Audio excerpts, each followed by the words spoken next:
میں بھی ان کی ذرا دیکھ رہا تھا، کوئی ان کی وہ ٹی وی پہ آتا ہے کہ اسحاق ڈار وہ بھی سب سے مہنگی گاڑی رولز رائس بینٹلی، اس کے بچے بھی Rolls Royce Bentley, Nawaz Sharif کے بھی.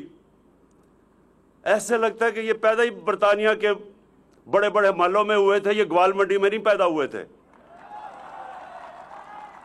اسحاق ڈار کا تو لگتا ہے ایسے کہ باپ کی سائیکل کی دکان نہیں تھی، مے فیئر میں رولز رائس کی دکان تھی.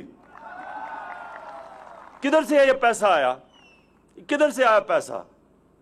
اور ایک ان کے پاس ایک کاغذ نہیں بتانے کے لیے کہ یہاں سے باہر گیا کیسے، اور اخلاقیات کیسے تباہ کی.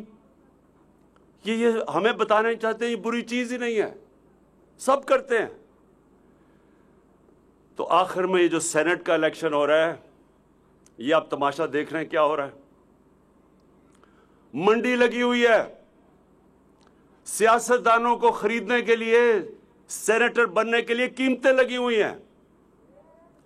اور یہ ابھی سے نہیں لگی، یہ 30 سال سے ہمارے ممبرز آف پارلیمنٹ کو خریدتے ہیں.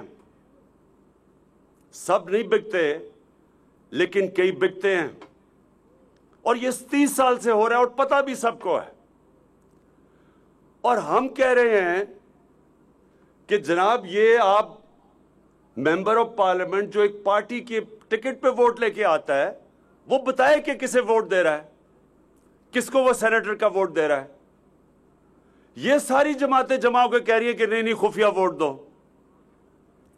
اب مجھے یہ سمجھائیں کہ آپ ایک وقت پہ تو سب کہتے تھے کہ نہیں جی اوپن بیلٹ ہونی چاہیے، آج آپ کہہ رہے ہیں خفیہ ووٹ دو.